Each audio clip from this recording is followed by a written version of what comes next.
Hi, I'm just wanting to help you guys get started on your leadership domain matrix.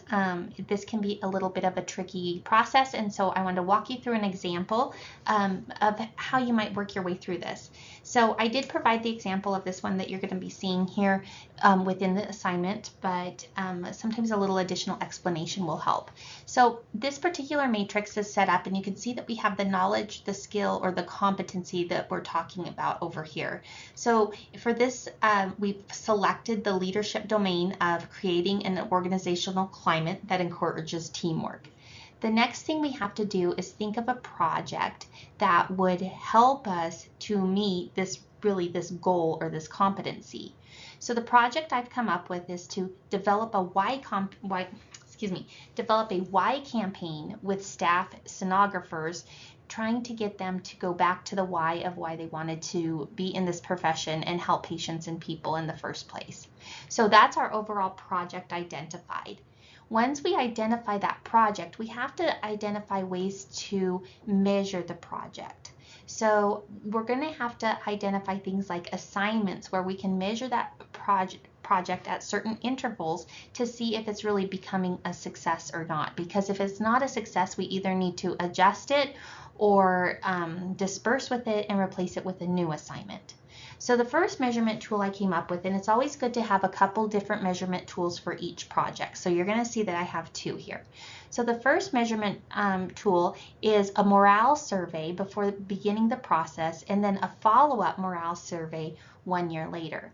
Now the important thing about a survey is that it can give us hard data to track.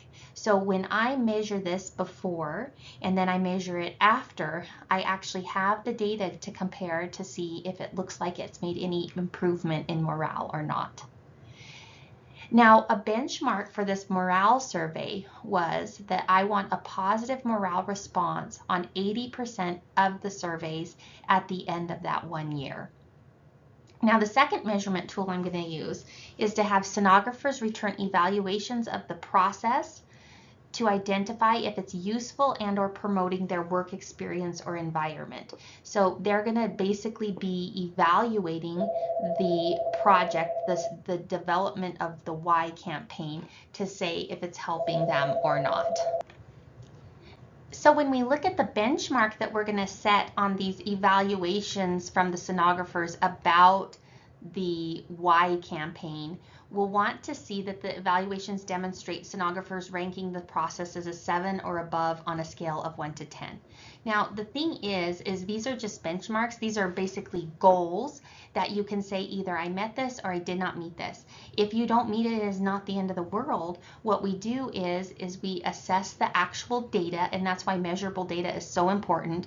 We determine if we've met it or not, and then at that point we look at the results and set up an action plan. So the results of this particular example, we said, first of all, we were going to take a morale survey before the process started, but before our campaign. Then we're going to follow up in a year. When we follow up in a year, we want 80% of those surveys to be positive, to demonstrate positive morale. You'd have to develop the survey, and then you would, if it was a 5 or above was considered positive, you'd have to add that in here.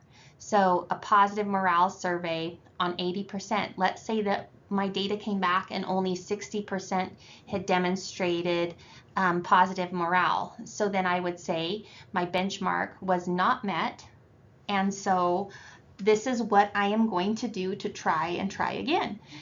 Now, in this particular case, we said the benchmark was met. 100% of the surveys demonstrated an 80% morale boost, or a positive survey. So I can say this was met, and then maybe in that case, I'm going to look for new additional activities to add to my campaign over a second year. Then I'm going to find I'll continue to survey them after each year, and again look for whether we're meeting these benchmarks, and then revamp my action plan. On our second measurement, we had those sonographers return evaluations to identify if our why campaign was useful or not. In this one, we set the the benchmark at the evaluations. We wanted them to rank the process at a 7 or higher on a scale of 10. In this particular case, the benchmark was met. 100% of sonographers ranked the process at an 8 or higher. Therefore, the action plan was to continue this with minor alterations to continue to try and use this why campaign to help create an organizational climate that encourages teamwork.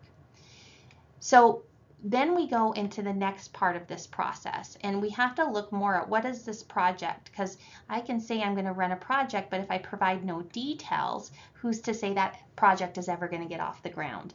So if I have my project, I have to see activities within that project that will make it a success. So the second part of your assignment here is to develop some of those activities, and I did develop one for you. But we'll go to my next.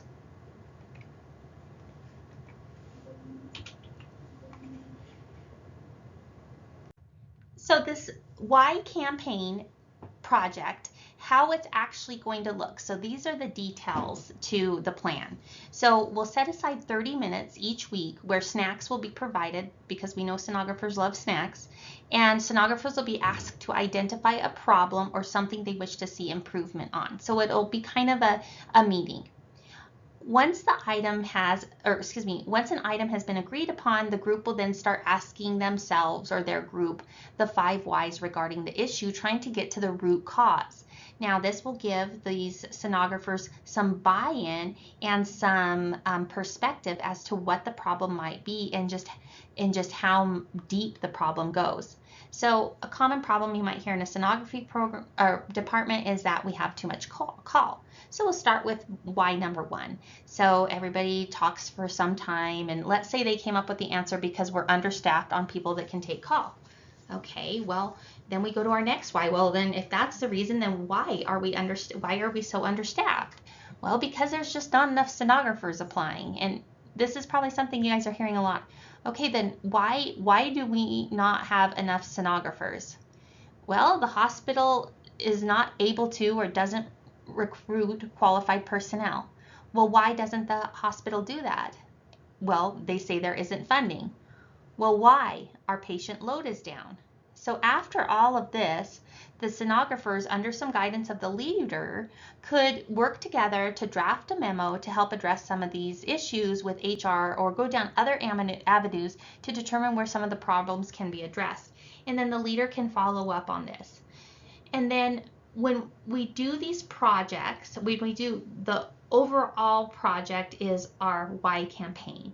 And so by having these 30-minute activities set aside each week, or every other week, or maybe once a month, you can slowly begin to work at issues with the root problem, and the sonographers should hopefully feel that they are getting some buy-in to what is going to improving their work site.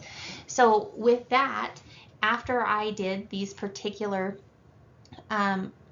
processes throughout a whole year, once I look at those morale surveys, I would really hope to see an improvement in morale.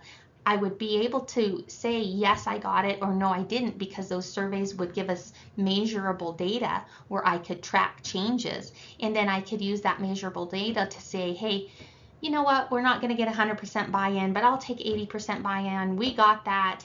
I'm happy. Let's continue this by continuing the project, by adding additional activities over the next year, and continue working on that improvement of the morale, the climate. So hopefully this will help you kind of understand the process. What we want to make sure is that it's a full circle process. We look at the problem, we address or find a competency that would address that problem. We then try to find a project or develop a project that would address that competency, and then we find measurable ways where we can collect data to determine if our changes are working. We set benchmarks or goals that we can either determine from our data whether it's working or not, and then we revisit the plan in the first place by determining if action is necessary or if it should proceed as is. So when done really well, these things can lead to huge improvements. So I hope you find it somewhat interesting and helpful to work through this process. Good luck.